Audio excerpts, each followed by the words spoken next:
guys, welcome to Whip Stream. I'm behind, having a good time. So I try to watch. Yeah, and already Acorn kind of playing a bit of a split drop here just to get that continued kind of landscape coverage here. Now popping shots from the bush, trying to see if he can pin someone to over peak, maybe fire back and open up some exchanges there. Here we have Muzz and Sphinx. Same scenario, different setting though. Muzz up top, Sphinx down at the bottom, replenishing material here. It's just gonna be tough for teams like this. Sphinx and Muzz, Aviv and King, kind of two different smaller surge bases over at Sus Studios. When teams see that in the distance, they're gonna try to stray away from rotating in that direction. So yes, they might not necessarily get keyed by any teams that might be low on surge, but getting those tags is going to be infinitely harder the more they're positioned up. But for Curve and Veno, already having that one elimination kind of eases the pressure up for their early game. You know, Veno's the one that kind of lurks around, replenishes the loadout, the materials. So there's a lot in trust in Curve here. Not only just today, but throughout 12 games to really build them that cushion for the early game surge. That way they can rotate as they want as the game goes on. I've seen enough footage of Beto to know that when he says it's time to go, you better listen or he's going to crash out. So we'll see if Curve can keep up, because now it's finals time, and this is where the pressure does start to set in for some of our younger competitors. Remember, we've been touting this whole conversation around this is the time for the new age. So we'll see who from the new guard is going to be up at the top of the standings when it's all said and done after the 12 games this weekend. Cold, someone who is most notable for just showing up and putting in the work, regardless of what you might think of his practice regime offline. When it comes to finals time, he does not play. I just think of Cold in that set. Practice? You talking about practice? Like, what is that? Like, he just gets on, plays the game, gets right off.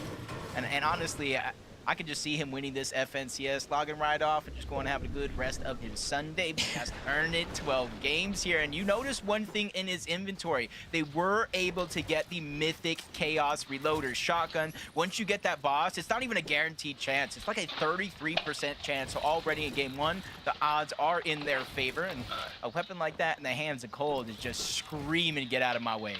This is a fun quick stat here. 78 players trying to qualify for their first LAN. We talked about how there's 31 players making it to their first finals, but 78 of the total lobby has never sat on stage in a LAN environment, not when it comes down to the majors.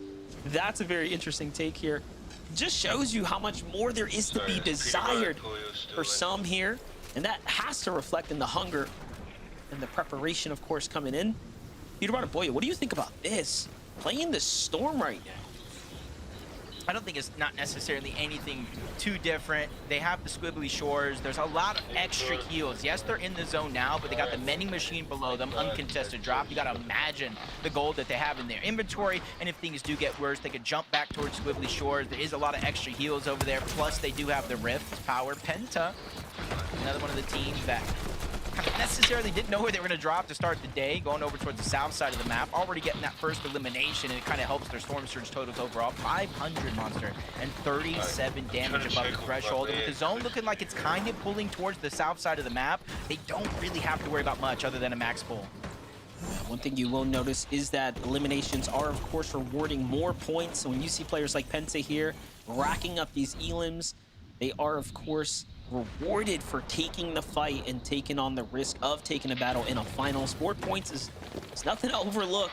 Can definitely jump you up a significant amount on the standings as you start to, catch these early game eliminations, if you can catch your footing and find placement later into the tournament.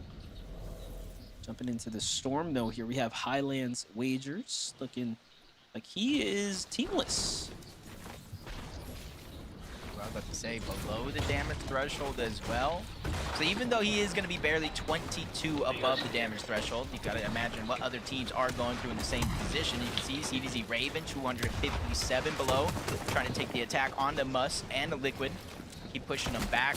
They're going to be above the damage threshold, a little bit more control over their game, but they're just getting pushed, and they really have no choice over the matter.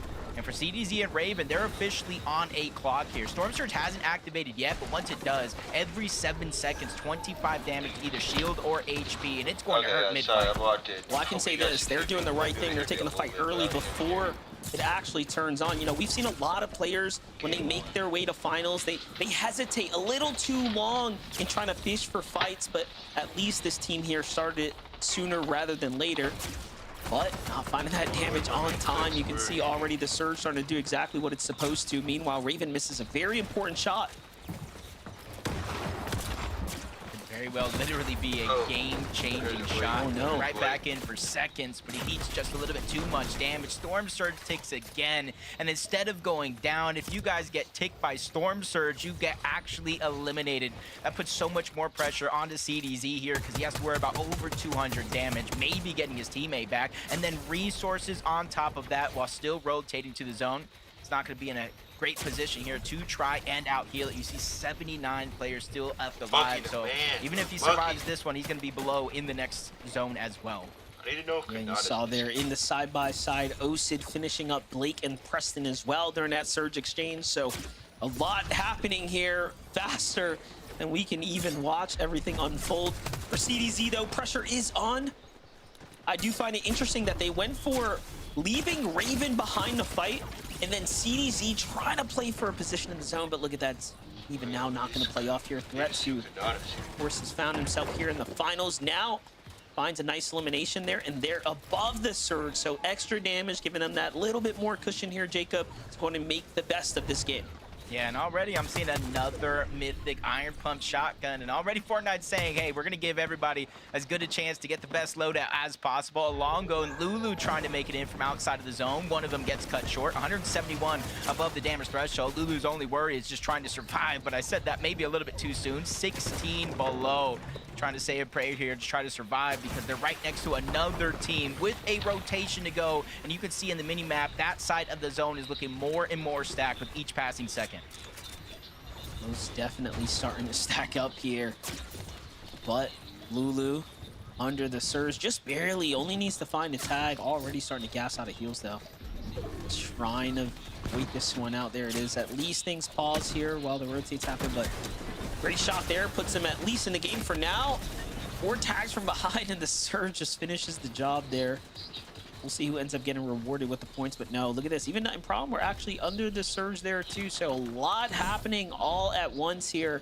But hey, if you thought we forgot about the big names, give it a second here. Boyo showing us that he is in this game, and they were also almost under the Surge, really showing you that these FNCS finals lobbies is no joke. Yeah, it's a whole different playing field. And I've always said it, when you play opens, when you play eval opens or any of the qualifying rounds, it's a little bit of a different field. You see teams kind of W-key around, drop 20, 30 eliminations, end up in a set lobby with the best of the best in the entire region. It's much harder to get that much freedom to run around. That's where you're seeing a few more struggles than you normally would in some of our earlier rounds. No struggles here though, looking like so far from Clicks and Iggs, over 200 above the damage threshold, multiple slices of pizza. They have the fizz, they have the shockwaves as well. 6 zone, so rather early to say this team's gonna go for high ground, but so far in a lot of our tournaments and in some of those scrim games, they are the team that goes for it almost every single time. Still see Peterbot, Boyo, Cold, Rapid, Reed, Cooper, Muzz, Finks, Acorn, Bolts. A lot of big dogs left in the game right now. Cooper, Reed, 5 below here. So everything, of course, coming to a close here for some. Agers and Ritual fighting for their tournament life right now. 31 below, possibly going to find themselves in the Surge here and in the Storm. And Seek is just holding on to dear life here, grabbing that wall. Agers, Ritual have had enough, though. Into the box they go. They make sure they finish things up.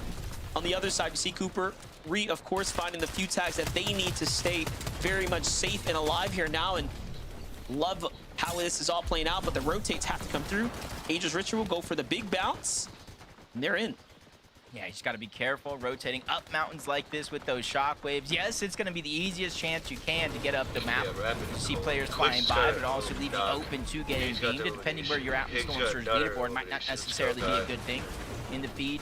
kind of see Rezi going Where's- down, Light falling, where's Higgs is Kadada? able to What's get an yours, Kadada? elimination Why? onto Zen as Higgs? well. So rotating is never easy for anyone. That's why it's important. That's why you see Cold and Higgs Rapid caught making trap the right there. rotation AO early. That caught- allows AO them to caught look trap. back at the side of zone Way. and kind of pad that cushion when it comes to Storm Surge. Actually, looked like Clicks might have got the knock and Higgs with the finish right there. So that's a real interesting pickup. But look at this. Cooper lost on the rotate here. Reet and Cooper have to play hyper aggressive. They are continuing to flirt with that line. And now it's all come to catch up. Cooper no longer in the game here. It's all up to Reet. This is a few shots, but finds a couple onto Bolts. All right, this is going to keep him closer and closer to being safe, but he is still not safe just yet. And I'm curious why he's not just firing blindly at different boxes right now. He needs to get some kind of damage in. Yeah. But for him, I do believe somebody else took Oh, damage. Rich was He down. lands another Aegis shot. really He's would've waiting for lied. the last possible moment to get off of this high Siphon. ground. One shock left, only 5 builds. The Siphon comes through just like you said They in kick time. You pieces, definitely would have been down It's and Reed. eliminated Okay, just a Reed. sliver of HP left. What is Trying to up? break through the wall, find a path, but he gets found out first. That's Curve who actually gets that elimination, but you're seeing the struggles the entire lobby is going through. Now Ager's left with 44 HP Acorn as a down. solo. Acorn down in the distance. Clicks and I was Higgs. waiting for the moment about almost height? every single time. You've got Clicks and Higgs on high ground. Clicks Higgs playing for high ground, overdrive shocks to go ahead and secure the next positioning over. And of course, you got to start pressuring those second layer teams here. A lot of ammunition in Clicks' loadout. Take a look though, Boyo, Peterbot continuing to do what they do best, and they actually find Acorn on the rotate right there. Another favorite down here.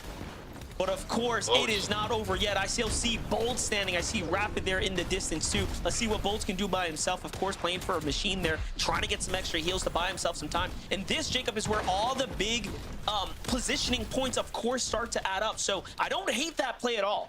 Now, it's sometimes the necessary evil in a game like this, but he's given himself a second opportunity in this game. And we've already seen in the qualifying rounds him slip into a victory royale as a solo. This is another big moment and chance to do that. Peterbot Boyo jumping to the front side of zone, not ready to contest the high ground just yet. You can see that Clicks and Higgs have that one locked down, taking turns, shockwave into the front, reclaiming high ground so that way they can try to save as many materials as possible. You can see nobody's really even getting a chance to look up. And they're doing it perfect. I love the shockwave to shockwave positioning, repositioning there. Like you said, saving material. This is not something we saw any other team employ in the heats. Most teams, of course, opted to just do the traditional tarping across. But Clicks and Higgs using that very critical movement mobility here early to just conserve some mats. You gotta love it. And already it's paying off. But look at this, Peterbot and Boyo on the bottom right have not stopped. They're just reign of terror on the low and mid ground. Meanwhile, Muzz and Sphinx find their very important Siphon as well to stay in the game. Sphinx gets the mats there too. Finally though, Peterbot goes for high ground and it's coming to a crash. Yeah, tries to chop him down, but Clicks Higgs quickly get wind of that, try to attach themselves, and now they're shockwaving over. They said, if you want high ground, come take high ground. And now they're beaming up from above. Thunderbird just melting through those materials, but Peterbot and Poyo, they go up yet again. Distractions allowing for Poyo to do this, attacking from the side, but he's realizing without build, he cannot continue to put down pressure. Peterbot feels it as well, but he goes down to a beam. Poyo's down. Poyo better get hit. Sideways. Peterbot needs to be able to punch up with an elimination onto Cold. That might be step one. This is what Boyo's been doing all week long. You know, it's so incredible to see Boyo continue to clutch from the heats now into the finals when it matters most. Clicks is going to go down, and it's all up to Higgs on the high ground. So we got solo Boyo down low, playing the Disruptor. He goes down, and just like that, it's only up to Higgs up top. Still, though, Muzz Sphinx in the game here. Higgs still has a bit of control, but no more materials, so it's just a countdown now to see how long he can survive. Yeah, Higgs did a good amount of damage on the Muzz, making him kind of second guess. Is that for us? They go back to it though. Yes, it is. They realized it was a 2v1 against Higgs and immediately beeline their way towards that high ground. Aviv, he's going to be the only solo left in this game. He lands a big shot trying to disrupt the path of that duo down below. That's Ruins as he goes down. Visuals of Braid still alive. 3 teams left in one of the most chaotic starts to a tournament. Gifted with a random med kit there. Still have a pizza in the loadout. They do have a win condition opened up. Muzz and Sphinx, we didn't see any white heals on them. So this is going to be an all-out filthy clash on the low ground. Braids and Visual still in the mix here as well. this is a team that has, you know, again, no They strangers to could be like victory top royales five. in these set That would lobby be settings, but look at this. cool. High ground's got a bit of a disruptor Whoever coming up. wins this game is Sinwa probably says, you know top what, one. I'm gonna go for height instead of low ground, Visuals but and as he Braids comes down, first. visuals, Braids gets gifted Buzz with a little bit of a and refresh. That Spinks. Oh might my God, be that's just very enough good. match that Those they two needed are- there to stay in the those two game. teams are Yeah, very Braids and good. his duo going up, almost Probably whoever solidified wins the this victory for game Braids and is gonna Visuals get down first. below. A good amount of damage on the Maybe. Muds and Sphinx, giving a huge advantage to depends. Visuals They and might- Braids. They if even other have the people have med more kit skills down than below. A possible heal-off win condition in the books for Visuals, but it's really going to be up to Muzz and Sphinx how they play this situation. Visuals, Braids, they're going up. They don't want to win by heal-off. They want to win it by force. Even trying to chop down the Muzz. high ground, but we're going over Muzz recycled down. build, so it's not going to be that easy. But Muzz goes down first. It's only a simple knock by himself. I'm not No sure way. who's going to get the credit as Sphinx finds the mending machine. Oh my gosh, how much gold does he have? Because that is going to be the difference Wait, for another how much gold does he pay-to-win have? scenario in FNCS Wait, finals. Spinks might be able And to although pass the him. med kit Oh, came no. out from Braids and Muzz's body was there, I don't think he saw where Muzz was actually Oh fully landed my, in the Braids end though. got it. Braids had just enough gas in the tank there, Jacob, to go ahead and take that dub. Yeah, just the difference maker right there from actually using the patch up and maybe getting some med kits out of it. But Visuals and Braids win game number 1 and start FNCS on fire, Zeke. Wow. Amazing game. Oh man, Jacob PR, I thought for a moment we were having another pay to win. This is a joke situation. Whoa, Visual and Braids come out with the win. To think in that situation, obviously like they don't know, but if they were to go back and say like, oh, they were on that mending machine, they just ran out of gas, they didn't have the gold, and now it's enough to get a victory royale in game number 1. That's huge, Kelly. That's the kind of momentum we need. Amazing. And Visuals and Braids, this isn't necessarily new for them. It's a duo that we kind of frequently look over when we have so many big names in our NA region. But Visuals and Braids are consistently making it into the FNCS Grand Finals and consistently performing pretty well, Vivid. Yeah, I mean, they ended last year with a couple of 4th places in Major 2 and Major 3, so placed very, very well last year. But I gotta tell you, that game from them was played so well the entirety throughout, right? Whenever we were kind of looking at the whole lobby in that zone, kind of making their rotates, people going crazy for high ground, Visual and Braids, they were just that duo that kept being in the exact same spot no matter how the zone is moving. They were on that front side of the moving zone, all the way on low ground. They completely dominated that position, and yeah, as all of the chaos kind of unfolded, they just kept it rolling, right? They were healthy, and when there was only a couple of duos left in their way towards the end of the game, they just kind of clutched up and got the elims. But Storm Sickness plays a part here early in FNCS Grands. Braids was actually going to go ahead and lose this heal up when we had that, both the POVs that were actually up. I think Sphinx was actually like 10 HP ahead, but one tick of Storm Sickness actually came in and took Sphinx out. So Braids and Visuals got the clutch there. First win of FNCS Grants. That's the way we want to start, right? This is awesome, and we are excited to break down more of that game. First, a quick break. When we return, we'll talk about more of what we saw out of game number 1, so stay tuned. Amazing. Amazing game 1 already, bro. No lie. Amazing game. Be right back, guys. See you.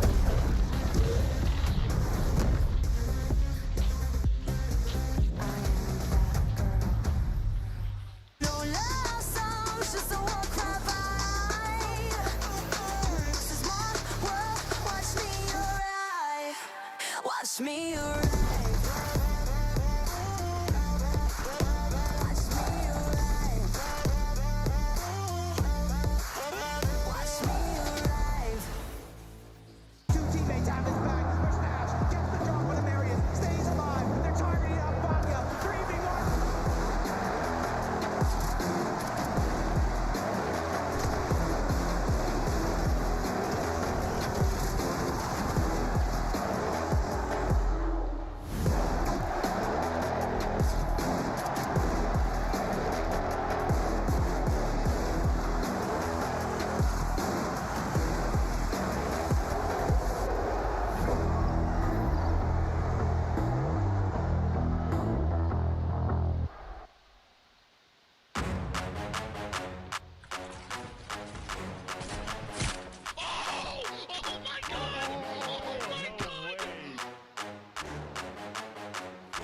100.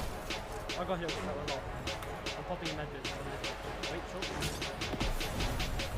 Got 6 builds. No, max up. Wait, if you're mid, wait. 100. 100. Oh my god. Oh my god. Oh my god. And I don't know how to feel about it. You're not used to losing. Getting beaten? Not like this. These players are just so locked in. Could it be the milk?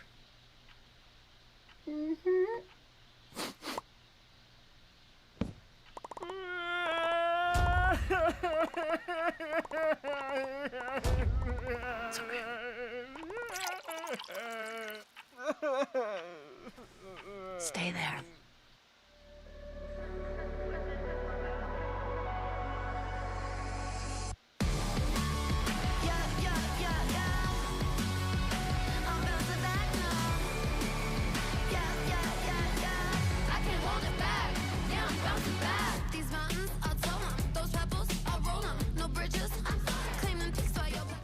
Welcome back to the FNCS game number 1.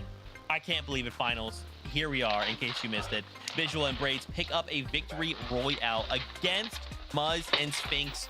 It was close, came down to the wire, but ultimately Visual and Braids win out. As we prepare ourselves to kind of take a look at the leaderboard, game number 1 of finals was chaotic. I feel like we got a little bit of everything, right, Kelly and Viv? I mean, we got high ground, we got Clicks versus Peterbot, we got soaring through the air with overdrives. We got it all. I mean, if you actually rewatch our show open, we actually showed high ground with Clicks and Higgs going up against Peterbot and Pollo, and it was very reflective of what we just saw at the end of game 1. This is clearly a strategy that not only Clicks and Higgs had in mind, but Peterbot and Pollo as well. They kind of read Clicks and Higgs, knowing that they were going to take height early, and you saw that when they kind of went for height, Vivid, they didn't necessarily go for height. Instead, it looked like they were going for Clicks and Higgs. Yeah, exactly right. At one moment, it kind of looked like they could have just kind of like walked up, but they were going instead for the fight, like you mentioned. And this was kind of crazy. Like watching these two duos kind of go head to head for the high ground. It looked like you would try some of this stuff in like a scrim game as opposed to like an FNCS grand finals lobby for game number 1. Like they just kept going up and up and up and trying again and again and again. And, you know, listen, I had a little, like, a shower thought, I guess you could kind of call it, after watching EU Grands and how kind of successful some of the teams were by not playing for high ground. And my immediate thought was, I was like, man, I kind of hope that Peterbot and Pollo are kind of like the team on NA that we see just not go for high ground and kind of concede it. Because if you take a look at the position that they were at in game number 1 before they went for high ground, they were so healthy. They could have just kept going with the flow, you know, playing their mid-ground layer. They had 6 eliminations. They were fine. And instead, you kind of get the situation where they go for height, they take the 2v2, and both Clicks and Higgs and Peterbot and Pollo kind of, as the dust settled, neither one of them were in a good spot. Just terrifying visuals there from the high ground. But I mean, you know, Viv, I'm here for it. I'm here to see these two duos go head to head. That's what I'm here for, man. Excitement. Also, I have to highlight there as well. I mean, Muzz and Spinx ending that and almost winning it out, right? Storm Sickness kind of being the decision maker there. Love seeing this strong start. There we go. Out of Muzz and Spinx. This is how I'm excited to talk about Muzz. Can you tell? I can tell. But excited to see them. I mean, who doesn't stutter when we talk about Muzz? I mean, there's a reason why he's our international player. Go! But Muzz and Spinx, once they had the high ground, it looked like it was going to be their game. But honestly, I think it's less of what they did incorrectly and more of the fact that we had Braids on the low ground, getting some eliminations from that other team down below, obviously getting shockwaved into the storm is not going to be the position that you want to be in for Muzz. But Spinx here, you can see the electricity, meaning that he is going to be taking that storm sickness. And unfortunately, that was going to be the difference maker for that victory royale. Yeah, that overdrive grenade might have been the actual difference maker there, right? If Muzz was actually in a position to go ahead and stop some of that heal off from Visuals and Braids, could have, you know, helped Spinx kind of clutch that one up. But hey, first game of Grands, a little bit of jitters, would not be surprised. Taking a look at the leaderboard here, though, our top 10, kind of what we expected, right? Cold and Rapid find themselves in 6th place right there. Didn't really see too many like highlights from them, but obviously made it into the end game, you know, far enough to still be placed up pretty high. Cold and Rapid sticking to the low ground, as we know that they love to do. But as you were saying, not necessarily the game that they probably wanted from game number 1, but still getting things warmed up right now. We do kind of expect a little bit more aggression coming out from them. But I think everyone was kind of just trying to feel out how the low ground was being played right there, because there was a lot of chaos going on. And Cold, you know, he did what he could, and still, as a solo player, of course, he's getting elim and refreshes, but eventually that was going to stop, and still in the top 10 right now. Still, you know, game 1, Vivid, there's still so many more games. Zeke, you're freaking out right now. What's wrong? Zeke, that moment, man. That's one of those moments where Cold was probably like, yo, Rapid, what happened? He was like, dude, just don't. Just don't. Just don't. No, just don't. Listen, everything's fine, right? That was just the first game out of 12, right? We have 5 more today to kind of cement ourselves and prepare ourselves for day number 2. So for now, we take a step back, we chill, right? But why don't we go get some more action? Why don't we go over to the casters for game number 2? Yeah, we definitely want more action all over this. Game 1 proved to be exciting already. Cliques and Higgs on the high ground. I didn't think too many teams would contest them until Peterbot and Poyo did it not once, not twice, but it looks like 3 times in a single end game. Yeah, and they definitely were trying to go for the fight, trying to secure eliminations as opposed to just building over them and kind of keying up, locking up the positioning. No, they wanted to contest anyone who was willing to go for a victory royale in that game. You got to appreciate that. One thing I did notice about Cliques and Higgs' early game was that they seemed to be very well off on Surge in comparison to a lot of the other top teams we tuned in with. Now, this could be due to zone factors. It could be due to other things. We'll see, though, Jacob. They can keep it up. Yeah, we saw a little bit from Peterbot and Poyo, a little bit from Agers and Ritual, that the Surge plan may not have been going according to usual. But game 2 is here, plenty of time to change it up, so let's jump in. Let's do it, dude. Come on, brother. Ready. Game 2. With game 2 now to be written, once again, I continue to bring our focus on top 13, that land qualification being the most important part of this entire thing. Obviously, winning a championship is fantastic. However, continue to keep pace, playing as well as we saw some of our favorites do, is exactly what we want as we start leading our way towards Germany. Exit 35. Seeing if anything kind of switches up too much here. This is one of those spots we saw was going to be possibly double contested, triple contested, but this is the thing, when FNCS does roll around, those drops only mean so much because, hey, you might have a little bit of an inkling, you might want to drop somewhere else, maybe you play roulette to try to keep teams surprised just a little bit. G-Money Magma got a whole range of space uncontested. Down low towards the south is going to be another team, and right towards the north at Dark Dominion is going to be Cold and Rapid. So even though they have space in this early game monster, it doesn't mean it's always going to stay that way. 30 I saw on the feed. Really curious about what happened there with Paper. Maybe we can get a highlight from the House of Sales or something like that, but we'll catch up. A lot of fall damage happening all weekend long. We've just kind of seen it go time and time again. But G-Monster Magma, you can see splitting loot across one another as well, throwing heals, etc. Now we jump in with 7 Naves and Tex here, sitting above the fight that's about to go down with Noisy and his duo down low. And then you have this lurking team here to the north in the Aviv. Towards Studios, Aviv doesn't usually travel too far away from his drop spot. Almost everything you need, from brick, metal, wood, and even a mending machine. For Naves and Teeks kind of landing in the open, split drop. Got to make sure not to get pushed. Teeks looking like he was almost getting approached there for a moment. And this is kind of an interesting decision for Teeks and Naves in this split area because they don't really have a lot of extra heals. They don't have a ton of materials. And now they have to go elsewhere. But you can see how contested the surrounding land it actually is. This one is not going to be an easy early game for Teeks and his duo. Things are going to settle out there. A little bit positive damage, though.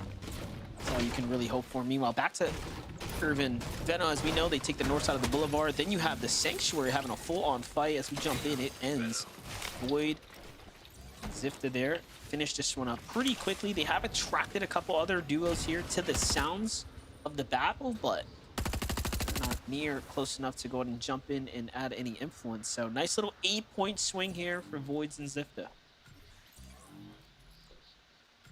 Counting right now, around 12 teams, Monster, just land on that bottom right quadrant of the map.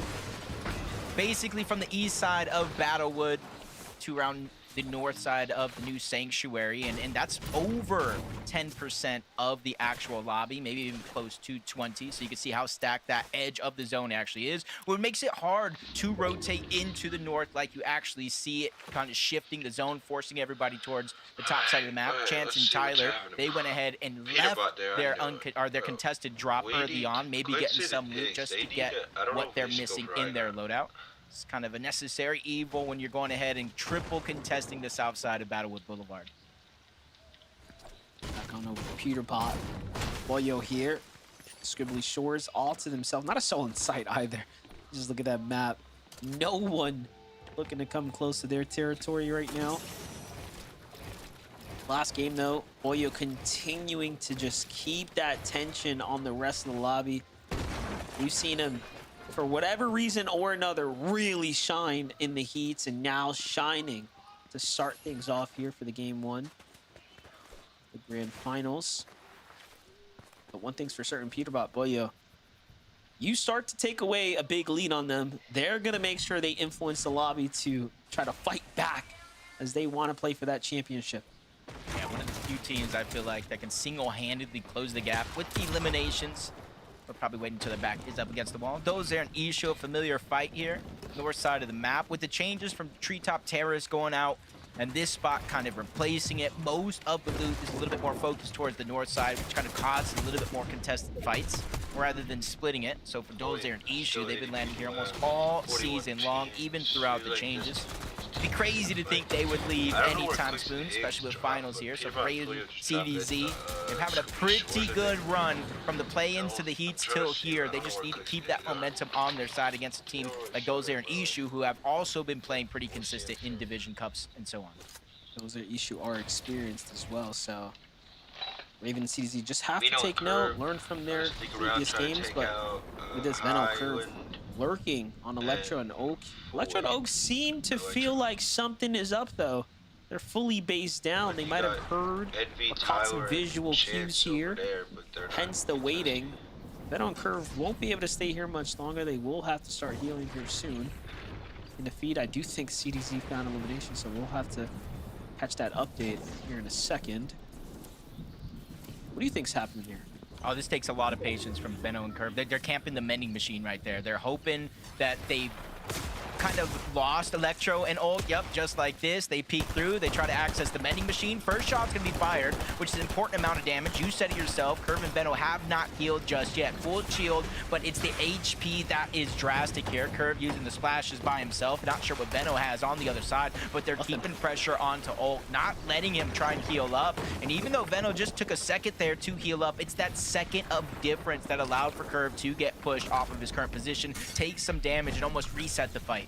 Yeah, I was going to say, he was definitely limited on heals, so they have to get those pieces there, but this fight's not going to end here now. Venno, Curve already have a little bit of a damage advantage in the exchange, but they were trying to hope to secure those elims. This is that fight with CDZ and Raven, so what they learned from the last game is we got to finish this one up quickly. Once we attack, we got to finish the job, and it looks like CDZ and Raven do just that. And that's going to be their first big 8 points earned here in the finals. They can say they've done more than some as far as the finals appearance goes, and let's see if they can keep it up. Meanwhile, Venno and Curve pushing aggressively to finish the battle like we knew they would. They do come out successful. Yeah, I'm going to go ahead and say it for CDZ and Raven. I think in a good way, they've been the biggest refresh and the biggest surprise to competitive this season. And honestly, I hope they continue to show off and show out as one of the new teams. We always talk about the new guard. Well, this is a crucial chance here because we could see a first-time finalist qualify to the Summit LAN. I think it said something about like 78 players are trying to qualify for their first LAN. And if the math just checks out, right, Monster? There are 13 spots up for grabs. That means 26 players will go to the Summit LAN. And if 78 players are trying to go to the first, that means roughly 2 to 4 players, no matter what happens here, will qualify for their first LAN in Fortnite. Exciting times. Yep, the possibility is definitely there. I think 13 spots is very generous. Very generous. You know, most finals lobbies, when you look at the overall leaderboards, you know, you think like, oh, okay, you can drop a game or two each day and still be up towards the top 10. So that amount of grace and consistency for sure a new team can just have their moment here this weekend and see their way straight to the finals. It happens every year. We'll just see if it's going to be Raven and CDZ this time around. Threats and Veer, though, making do with their opportunity right now. Seem to be positioned pretty well. Last game, they were, of course, making it just past that mid-game now. Early game looking relatively decent for Muzz and Sphinx. Great end game showing from their side. Obviously a second place, nothing to scoff at. But one thing's for certain, catching storm sickness is one sad way to go out at the end. Yeah, they're one of the teams that they did deal a good amount of damage overall throughout the course. Muzz in game 1 had the most damage dealt out of every individual player in the game. Just goes to show that they're really just kind of building that storm surge cushion. No matter if they're positioned high up on a mountain, not far away from their drop, or here where you'd think it's kind of disadvantageous to box up next to one of those mountains, they are very, very calculated about how they approach each and every one of these zones, whether if it max pulls far away, or kind of goes and turns in their favor. They're ready for whatever comes their way. And this could be another team that's a very, very similar case, especially to start the year. We had Rapid. No matter who he teamed with, it seemed like he could not be stopped. Even in the solo finals competition, Rapid was at the top of the leaderboard. And Monster, let me tell you, when Rapid was reading zones like he knew where it was going to go 100%, he was almost never wrong. And now you bring that to duos when you have Cold by your side. So if you have somebody that can lead the charge, open up opportunities for someone like Cold, this could be another one of our big contenders this weekend. Yeah, Rapid and Cold now on teams Twisted Minds. You know, looking back to Globals, I remember the last organization that he was on, you know, the leadership over there was telling me, like, Monster, keep an eye out on this guy. I'm telling you, Rapid is next up. And look, he's only continued to do better and bigger things now leading into this first major. You know, it doesn't get any bigger than working with one of the best on the region. Visuals and Braids, though, talk about a way to start their tournament run off. You know, this is not a new guard team. This is an experienced duo here that has been playing side by side for quite a few years now, it looks like. And just really nice to see them start this off so strong. Yeah. And rightfully so, because you not only throughout the heats, for the last chance qualifier, that high ground, especially in the win in your in type format, was so contested with so many teams. So it's almost like great heads up play for Visuals and Braids. Said, you guys want high ground, you guys can fight for it. We'll control the low ground here. And while everybody was fighting for high grounds, teams that gave it up, they went down low and were in shambles. Visuals and Braids, cool as a cucumber, they made sure to make that game 1 count. And like you said, you can slip up on a few games, but it really plays an impact on how you get to play day number 2, whether you're having to go full aggressive to catch up on the points, or just getting to have business as usual if you're on the top of the leaderboard. Quincy Neko in a bit of a skirmish against Listen there in his duo, but we have to back off, being a little bit more passive. Don't want to get caught too long in the storm here now. You can see Aloe and Listen. Not too sure if the opponent's actually backed out of the fight just yet, so keeping that defensive stance. Then you have Reet and Cooper on the other side. Much different scenario here. No one in sight. Opting to kind of live in the storm now before just super padding out here. I like when you say that, the super pad. The super pad. If you guys don't know, if you guys are tuning in, maybe you missed play-ins, heats, and the last chance qualifier, there are 2 launch pads at the north side of the map, this being one of them. On its own, Monster, it takes you higher and farther than regular launch pads. Now you combine that with the fizz, now you combine that with the shock grenade, you see how high you actually go. In some cases, you're out of render distance. Teams literally can't even see you to get those shots, and you're going to show in game number 1, they kind of rotated in early. They used that launch pad, they went towards the south. This time around, they're taking a slower approach, knowing that there's different mountain ranges and edges that they can access. Yeah, and they only earned 6 points in game 1, so they have a lot of space to make up for. You looked at anyone's kind of lobby list of who's going to perform up towards the top. Reet is surely in that conversation. He's done it before. He did it last year. Let's see if they can pick up the pace now for Major 1. Now, of the few games you can kind of dud out, having one down after game 1 is a little rough. But it's not over just yet. Veno Curve, though, on the other side.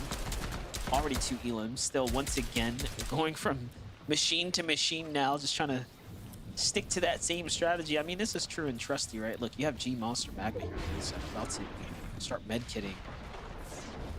they're actually exposed. Oh, just a quick peek. Veno and Curb.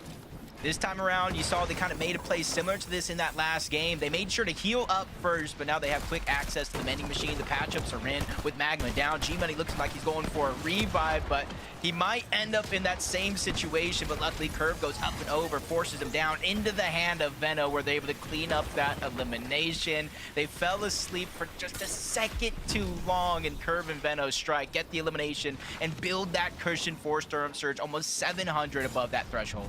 They're just playing so good right now. I'd probably bet that they're the furthest ahead when it comes to overall Surge right now, and their execution just couldn't be better on those 2 ambushes that they set up. Veno playing as great as ever. Obviously, coming from EU to NA, you have a lot to prove. That huge investment in yourself, right, to come on over and do your thing here on the region, and then doing it with someone like Curve, who hasn't really had that much of a chance to show how good of a player he could be, right? We've seen him play with the folks like Re and a few other top tiers, but Veno, I would say, is definitely amongst the most elite of his duo options so far. Yeah, I think everybody's quite pleasantly surprised. I'll give a huge shout out to Mom and Pop Curve, really believing in their son and just allowing him to follow this dream of not only just playing and competing in Fortnite, but a chance to be one of the best players in Fortnite. They get to travel the world if they're able to qualify here inside of the top 13. When we talk about history being on one team side, Acorn has that Major 1 history. I think you called it the Major 1 magic. I like that. So if Acorn can pull it off here, definitely would be a magician. 38 points in game number 1. So already a slow start for them, but you can see with the zone pulling on over toward the north side of the map, almost 300 above the damage threshold. They're just taking it one step at a time. They're looking good. Love the positioning here on the bottom edge of that mountain. They should have no resistance from any other team. And then they go with the full metal base, so that's just showing us they're not looking to move anytime soon. Jumping on over to Clix Higgs. Ager's Ritual side to side here. Clix and Higgs have a little thorn in their hip, but right now just fishing for opportunity. Nothing available just yet. Mud Sphinx is going to be the first that they put a little attack onto, but Clix unfortunately misses those shots. And look at this. This is not actually looking too good for Muzz and Sphinx. They're just barely holding on right now. Yeah, blessing for them to kind of make that quick rotation onto a slower side of the zone, kind of allow them to peek and get a wide variety of options here. The curse is going to be everybody's fully boxed up already in both brick and metal, so it's going to be hard to spray your way through. But they're 142 above that damage threshold. And they're not a team that goes in desperation mode just because they're below the damage threshold. And that's a huge focal point for their game plan. But Peterbot and Poyo, they're just getting sprayed at from multiple teams. They're forced to reposition, having to go lower and lower onto that low ground as they reunite. But the spray is not slowing down or stopping just yet. Poyo is barely surviving, less than 50 HP left, and it's not slowing down anytime soon. They're burning through their materials, less than 10 left on Peterbot. He's still trying to scramble around, but not really finding an open opportunity here to get back into this game. Very smart scramble, though. Going back to all that invested metal, trying to find himself a little bit of a safety spot amongst the chaos. And that was all because the teams in his general area needed damage. So they unfortunately found themselves positioned next to all these opponents that needed a ton of damage. They get shot up by the entire lobby, and now they have to find damage himself. Peterbot at least gets an elimination there. So it's not a zero-sum game, but they are still so far below. Poyo has to go into the box. We've seen him do the impossible before. He gets another set of points, but how much more can he realistically do here? Yeah, I'm not really feeling too worried, though. We saw what Poyo can do in the heats just to get to this stage, but you got to be careful. Chance does go down. Cold and Rapid just terrorizing those floors, dropping him into the box, and you're kind of see the shakeup that this lobby has right before our very eyes, and this is where we're going into these next couple of zones, Monster. If we go towards the north, the northwest, or even towards the northeast, you better buckle in because we're going to be in for a roller coaster of emotions. Yes, if we go south, we go down a mountain, but it eases up the pressure from a lot of what these players are facing. We go towards the northeast. Poyo, I hope you're ready for this ride. Yeah, this is going to be crazy. Now, he does still have a couple shockwaves, but with Acorn here to the side, I mean, these are dangerous teams on high ground. Clix and Higgs already looking out in the distance as well here. Poyo has found himself in so many solo situations this weekend, and he has just performed time in and time out. feel like we're asking so much of him to keep their team on the standings right now, but hey, he is nearing a top 20. Clix Higgs have that natural elevation to play with as well, and they are just in the best position right now that we have seen so far as making it into another top positioning endgame here. And you see Higgs Clix back-to-back games going for that high ground early, and you see they're focusing not only on the players kind of rotating around, but the ones that are in that business, those threats to that high ground, the second height. They keep putting down that focus. Muzz and Sphinx might be one of those teams as well. They're not dropping down unless they have to. So Pollo trying to shockwave off, probably only has one shockwave left in his inventory. You see only down to 6 builds, and this is where it becomes just a nightmare of a situation for Pollo, but he gets a little bit of a blessing. The mist is there. Sphinx dropping down along with Muzz, trying to control their own destiny as well. That was crazy. A little mist here to kind of support him, and he's trying to find out, hey, where was that throw? Who can I jump on? Who needs these heals right now?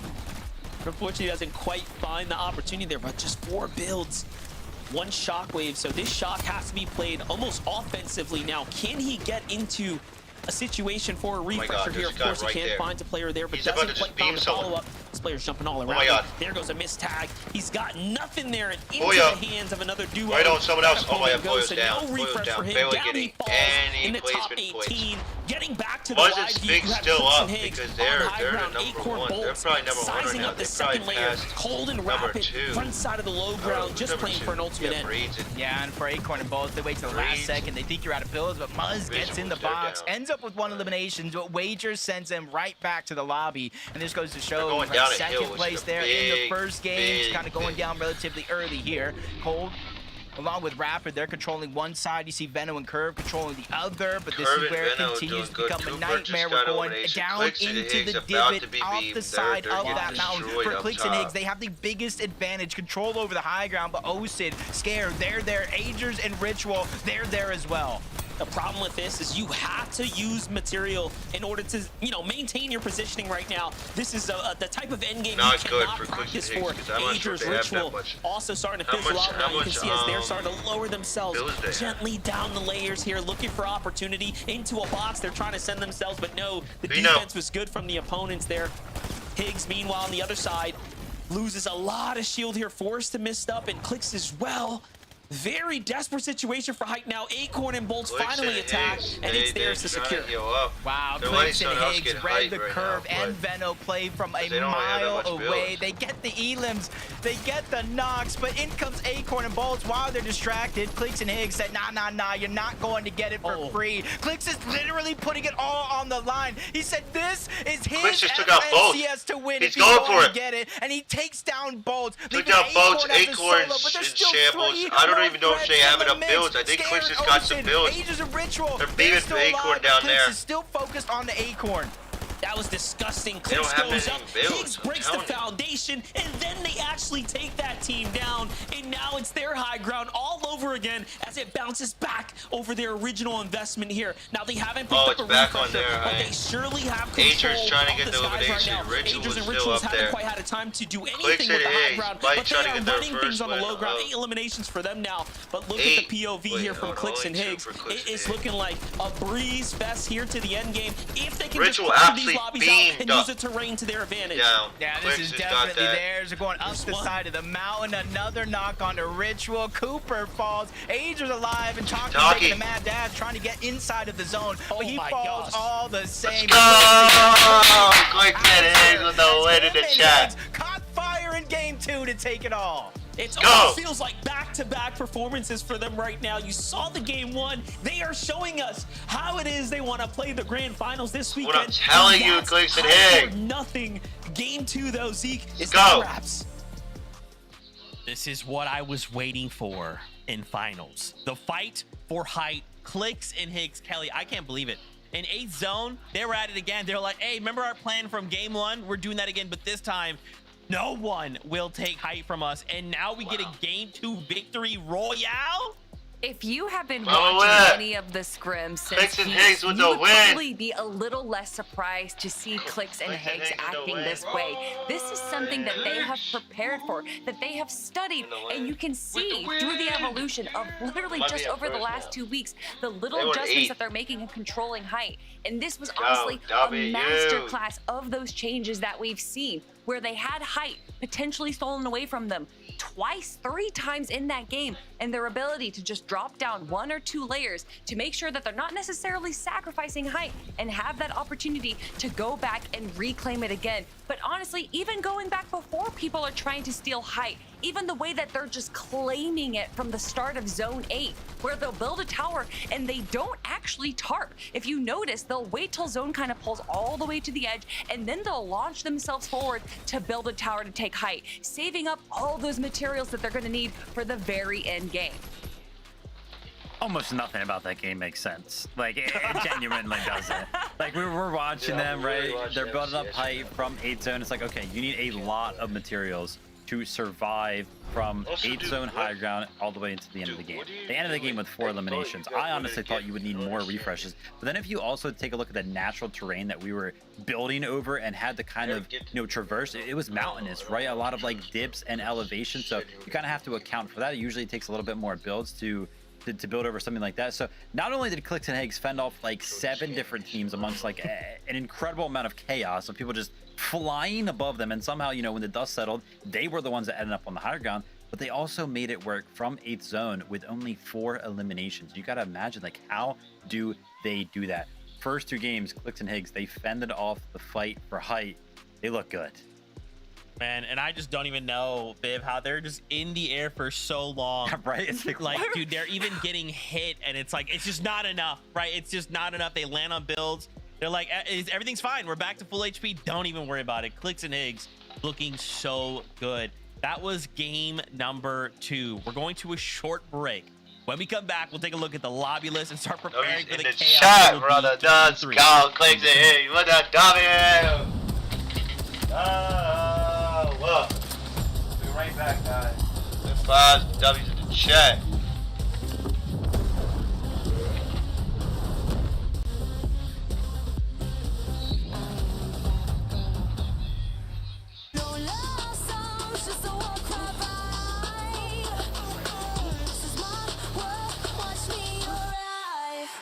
Watch me arrive.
I'll go here. I'm popping in that bit. Wait, short. Got 6 builds? No, max up.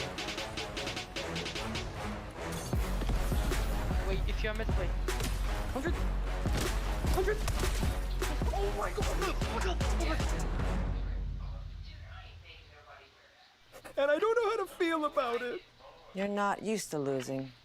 Getting beaten? Not like this! These players are just so locked in. Could it be the milk? Oh.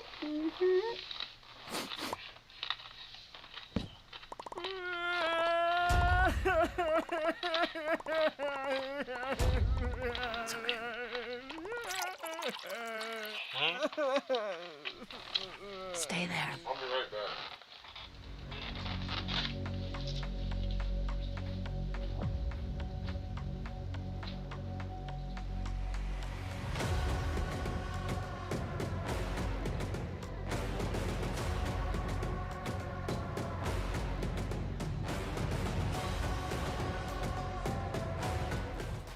Welcome back, Fortnite fam, to Major 1 FNCS Finals in day number 1. Game number 2. Clicks fans, rise up. Our time is now. They get themselves a victory royale in game number 2. Kelly, they went ahead and put the whole lobby on notice. We're here to play. We are here for high ground and high ground only. But there was more that happened in that game, right, Kelly? A bunch of things as we get ready to look at the lobby list. You'd think Clicks and Higgs would be in first place, because I would think that, right? Like, oh yeah, they got a big victory royale, but that's not the case, is it, Kelly? No, it's not, because Agers and Ritual are up on top, and there is a big number that could indicate as to why, and that is their elimination number right there, currently leading the lobby with 13 eliminations. And yeah, just into the lobby was 13. Whoa, Agers and Rituals first place. Clicks and Higgs second. Braids and Rituals fifth. Peterborough and Puya went down 4th place. That is their and Ritual of an under tournament. They know exactly what they need to do, Vivid, and they're showing it in our first 2 games. Clicks and Higgs. Agers in a minute. Oh my, wait. 10 No, Agers and Ritual, bro. Holy 10 eliminations. In game number 2, as you can see, SCO 7 on Agers, 3 on Ritual. And this is exactly what me and Kelly were kind of talking about. That Elim heavy refresh style of gameplay where they try to make it work from the mid ground. Gotta give a big shout out though. You want to talk about fighting in the early game? Venno and Curry. We've kind of talked about how, you know, where's Venno and Curry? Like I was a big number that could indicate as to why, and that is their elimination number right there, currently leading the lobby with 13 eliminations. And yeah, they're currently leading the lobby with 13 eliminations. Fighting in hands, but to me it doesn't look like they switched plans at all, because to get their Storm Surge, they've basically been taking a couple of 2v2 fights in the early game, even sometimes in the Storm in those fights. Too clean when you're kind of a little focused on a certain player and everyone else looking up at you saying, oh, hey, he's just in the air, I'm going to take a few shots. It definitely makes it a little bit harder for you to defend yourself. But you talking about them fighting in Storm, I love that play we got to see from them fighting next to the mending machine, which actually allowed them to fight even longer in Storm and eventually get one of those eliminations. And they're, again, it's, you know, Venno, he's so smart when he plays, and to see them kind of handling this this change to their drop spot situation and still being able to come out on top, I love to see it. Yeah, as we bring up those standings, the reason we wanted to highlight them is we just talked about these 13 elims, and remember, we're getting 1 more point per elim, right? First place, Agers Ritual, 13 elims.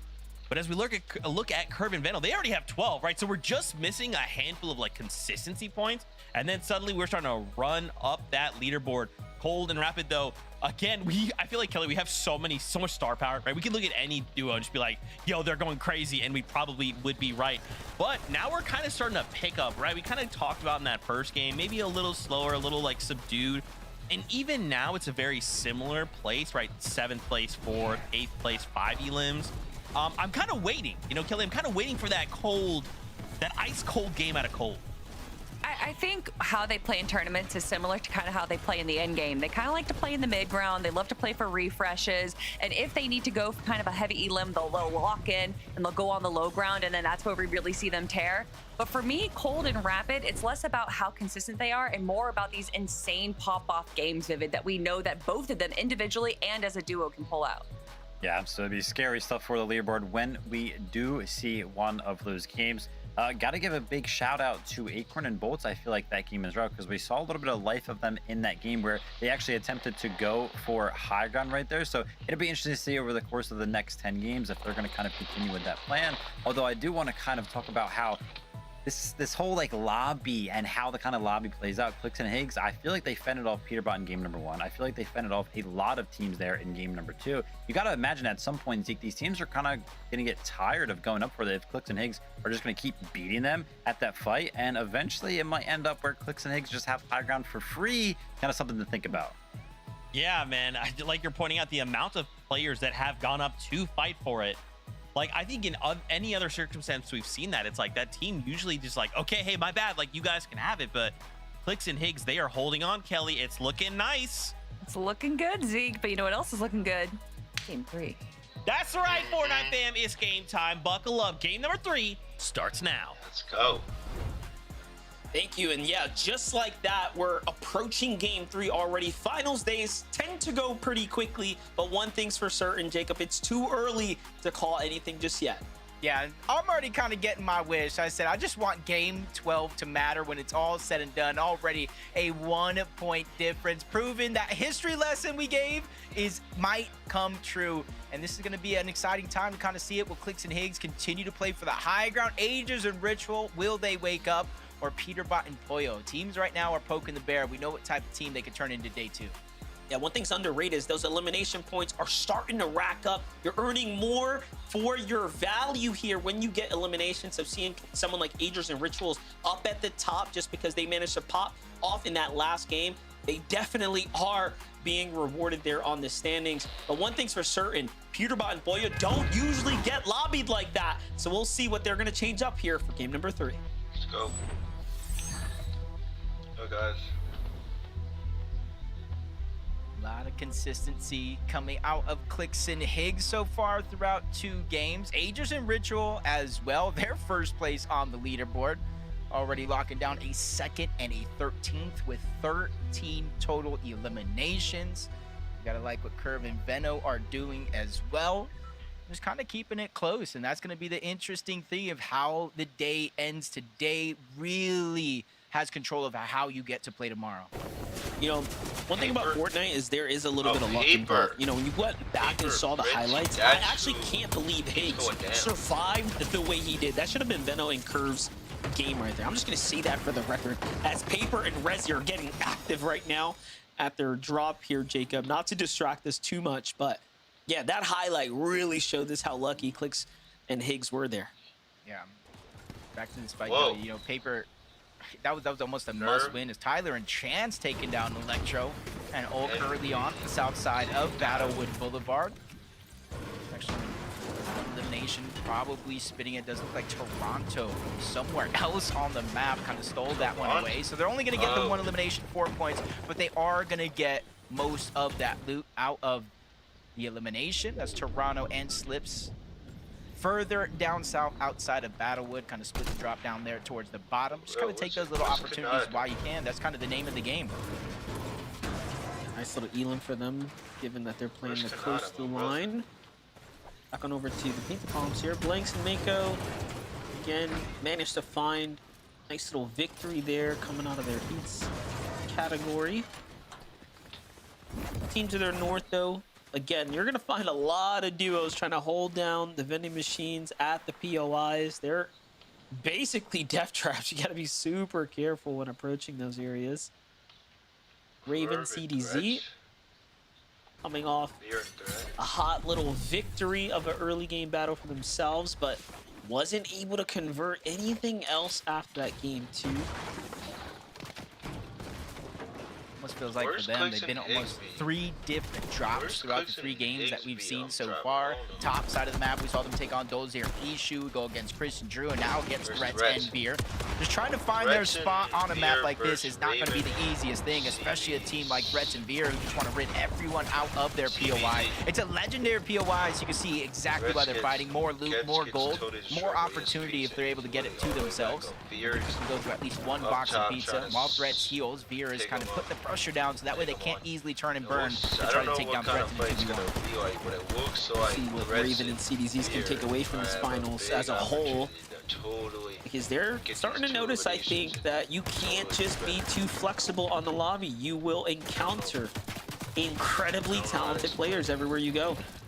And even now, one might argue that this is an even better team in Threats and Beer. Monster shot for him there to finish up with the assistance of a team and the Riptides there, and just like that, they get sent back to the lobby. I gotta imagine that was HQ and Encrypted from their lighthouse just west of Squibbly. For them, it's not even necessarily about the elimination. For HQ Encrypted, it's just the early game Storm Surge. You can kind of see cut halfway through Battlewood Boulevard, the zone. It's already pushing teams towards the north side of the map. And that gives a little bit of a cushion here for Veno and Curve to do these lurk plays just like this. We saw it in the last game. We're going to see it here again. Curve probably trying to distract Tyler and Chance from the distance, saying, hey, they're nowhere to be found on this side, and that gives Veno a little bit of a lurk opportunity.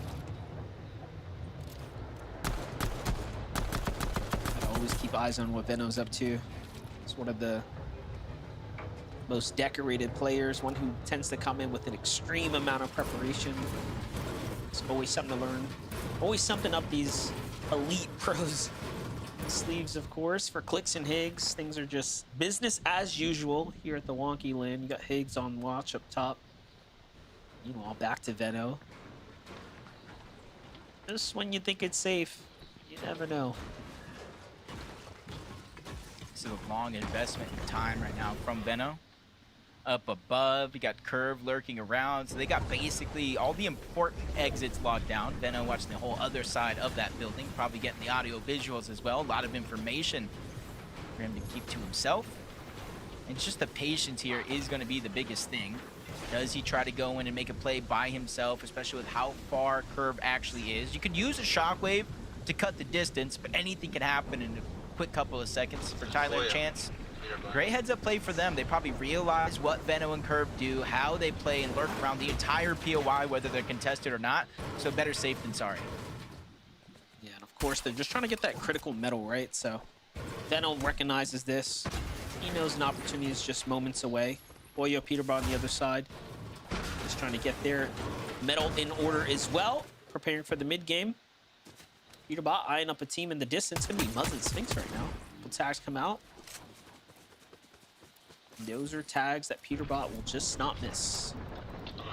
Yeah, a little bit of a different game this time around. Does look like it's going to continue to go towards the north, over towards Wonky Land, maybe the north side of the map, Frigid Fortress. Peterbot Poyo do have access to that rift if they do want to use it. Haven't really seen it in play too much so far on the day, but sometimes you got to save the tricks to when you do need it most. Ages and Ritual, you can see some of their early games so far throughout the first two. It was Storm Surge early because they're not contested and the surrounding land isn't as contested as it usually is. They're just going to have to hunt for that Storm Surge rather than sit in the zone. Got a couple highlights though. This is one from Listen and Aloe's duo. Oh, they find someone fresh off the reboot. Quick finish there, and then of course they're gonna go into Collapse on the solo. Just like that, they earn their first set of points here in the finals lobby. Jumping back to Paper though. Paper with early eliminations have dropped now to fight Bucky and Zen here. Bucky's in big danger. Zen forced to back him up right now, give him a little bit of room to work with. I want to see some action, brother. Paper and Resi have been rotating north to end up in this position. Mending Machine is right there, so you can kind of see what their focus is. Resi doesn't have a ton of gold, so it's not really going to get much out of it. You got to hope Paper has the lion's share of that one. But they're just really trying to control this whole side of the map. But for Bucky and Zen, you see empty item slots, not a lot of builds, not a lot of heals. They're in a drastic situation. Maybe not in a spot to where they start to get desperate, but they have to start thinking what plan B is going to be. I was going to say, remember, Peterbot and Poyo were desperate for Surge last game. Look at the adjustment in their strategy. They find a duo that seems to be somewhat isolated from the rest of the rotate, and now they're going in hyper aggressively. Yeah, but they better be careful because there's another team over there. Run from one team to the next. A lot of teams on the north side of the map, for some reason, making their way down south. You can see the drop is there.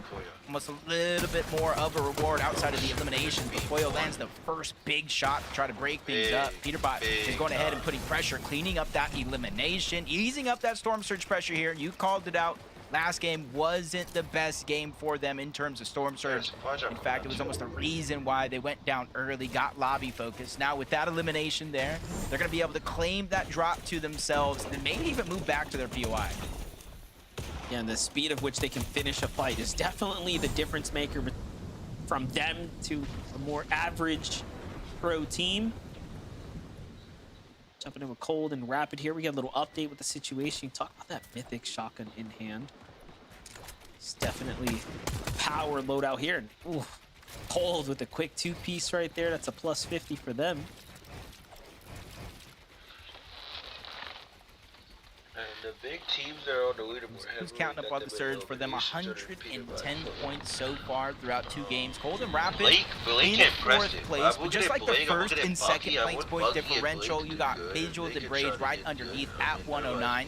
They won our They're like first the game of the OGs day, right really there. setting the tone and the I think pace that Blake's like everybody has to follow up on. Qualified to like It's over definitely half not going to be the easy. FNCS.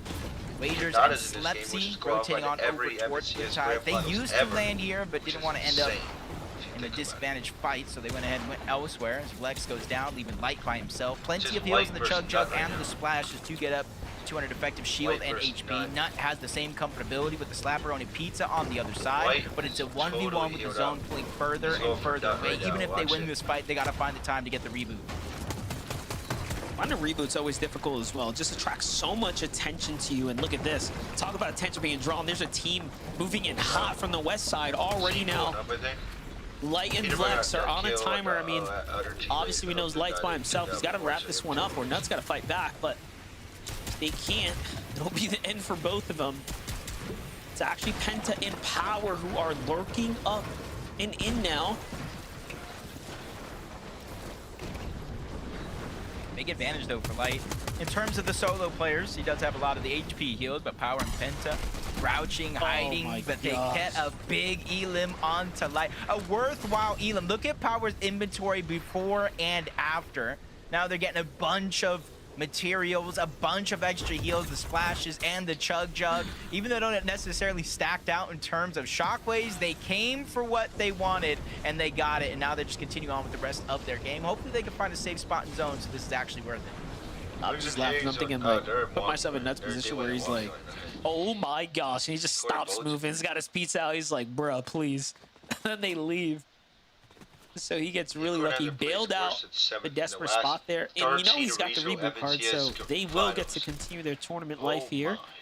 Acorn and Bolts, completely different situation here. Much more chill scenario on hand. Pretty much just camping the launch pads right now with the zone on top of them. So nothing to worry about right now. Square looks to get a little curve. spooky. Peterborough and Pollo, yeah, this Peterborough is and where Pollo they right actually there kind of trying to land for the vending most part. They have the slurp trucks that's there, the vending machine, and we saw Peterborough farm up a lot of his metal. Quick moment there where you said it yourself, looking dangerous with Curve and Veno rotating nearby. We saw the sheer amount of lurks throughout the first 2 games so far, using the vending machines as a distraction for teams, and that's how they picked up not only damage but eliminations. Probably seeing how far the zone is actually pulling towards the north, so instead of waiting, they probably realize they already have some good surge eliminations early, so they're trying to beat every They're other doing very team to good the too. punch. They're in third right now. Just thinking they got Pretty spider sure. senses like Curve. Blazing Boys going Veno to reading the the situation top like, 20, yeah, team, maybe so not we're this still a team. little Let's bit just far go from just that. go to the We need a storm. lot more It's going to teams be the go best down. decision they make in this game, that's for sure. A clash for Peterborough and Pollo when there's 700 above the surge is not the type of Peterborough and Pollo you want to fight right now. Not in this game, not in this lobby. Love that we got to see a little glimpse of Osid in Scare's position there. That sleeper duo that has been creeping up the standings bit by bit. Acorn Blanks, though, quite the rotate for them to make here. Carillion, meanwhile, whoa, nice little knock up the sky there. Someone's fired up. I'm always a what have you done for me lately type of guy, and honestly, in this short Crayo's span back. that Jargo and Carillion have played together, Monster, Haven't heard they have Crayo won in so- 3 haven't heard him in games so in long. set lobbies through their My heat World or through the Cup, last chance bro. OG qualifier right there. and the eval finals. So even though right now they're sitting on 40 points, I wouldn't necessarily be too worried.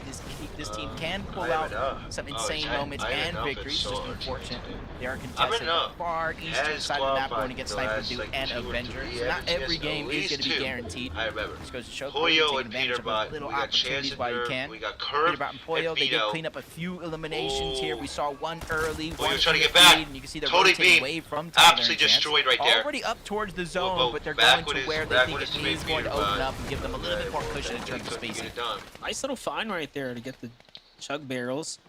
But I did want to say, 40 points is still in the race. Like, remember, the real winners are who's going to land, who's in top 13 when this is all said and done. So if you're 40 points, you're 60 points like Cooper and Reed. I mean, you're in the conversation right now. Your shoes are tied, you know. You're on the track here. You gotta respect it so far. But again, this is only game 3, right? We're about halfway through day 1. Rapid. Definitely Vito. Quarter. Definitely. Of the game's already completed. Acord, You kind of see definitely, Cooper, Reed, trying to see if anybody Code else is is, going to make a late Kanata rotation off the is, side of that Bucky mountain. They're is ready, not. waiting for it to happen. QK and Khan, 57 below the damage threshold. Right now, it is going to be a Definitely 2-tick. That's going to Vito. quickly switch on over to a Vito, 5-tick. So Julio, timing Peter is Bond, of the essence to get in Reed, towards the zone. So they don't Cooper, necessarily have to rush for Acorn, the Storm Surge. QK does anyway. Bolts, Not only gets the elimination, but puts them Agers, above the damage threshold. And it's usually when you're on that line monster, No, teams get Vito. desperate and they start to make mistakes. So glad to see them already answering Oh the my call. beat. Yeah, their timing couldn't have been Oh better. my Like the beam. zone pulls to their His side. beam. So many Davis teams beamed are him. exiting Beam from and the King, wide they heel were and storming literally to the in edge, kind of third place. They congested just got positioning beamed there. out of it. And I want to update from Clicks and Higgs as well. Like, this is their drop, right? This is the dream scenario. You're in the lead point-wise. Then you get the whole zone to land on top of your POI when you normally play natural high ground. This is a crazy development happening in general right now for Game 3. Bolts and Acorn Agers and Richards. have invested a lot to get to the Agers and safety here. Richards. Agers and And look at Richards this, still not a there. lot of heals to work with, so Still a Pizza close Box game. comes out. This is obviously, Mitchell I'd just say got the over best his heal surge, right so, like in yeah. the game right now, for sure. Vito just As got. far as Whoa! heals are concerned. Whoa! Whoa! Vito just took down. There, look at the Vito background. just Freon went destroyed. down. Almost held my breath. Vito Thought it was just somebody got else Agers. for a moment. Paper is going to be knocked as well. A couple of Ritual's still up. players left as solos in some big moments here. No bigger moment than this for Rezi. 348 below the damage threshold. Rezi literally put the team on his back just to get this spot in finals. 2 games gone already. 341. Quickly has to start to make a play. 15 players need to go down. He might have an opportunity to out-heal this monster. 2 pizza slices, 3 med kits. He does have a full chug as well. I just wouldn't necessarily advise it as a solo. This is crazy because while we've been watching Rezi, just to his bottom left, you have Veno and Curve, and I saw Curve pick up 2 eliminations, by the way. So Rezi's trying to find opportunity, and then you have someone like Curve just lacing up the lobby, and all the chances that might have been his in his general vicinity. So it couldn't be worse for Rezi right now. For Clicks and Higgs, though, this is the update I wanted. 500 above. They have no worries in the world right now in maximum material. What a clean rotate here.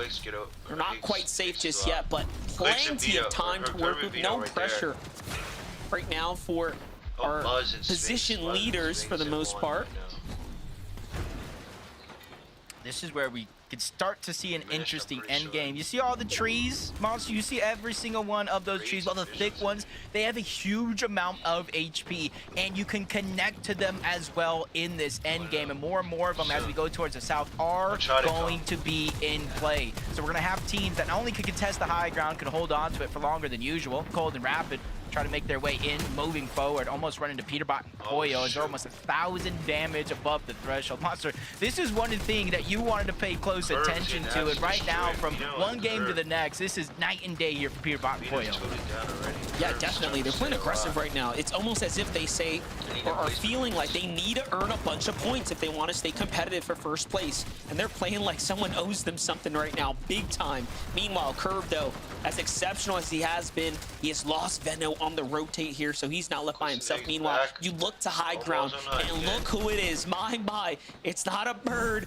It's Clicks, it's Higgs up top right now, getting positioned. Just like in a couple of the other games, I stopped asking myself when I see certain players going up the high ground, is it too early? I think Clicks and Higgs have proved it's never too early for them to try to take that high ground, especially in a zone like this where you have all those trees that you can actually attach to maintain your position on, right? But for now, Clicks and Higgs just continue to look down below, realize the zone is going to force players not only out of their boxes, but to shockwave from point A to point B, and that's going to be the best chance they get to beam people out of the sky. You see a good amount of damage landing on Cold before he gets to the front side of the zone. You saw the hesitation there, just trying to see if Rapid was with them.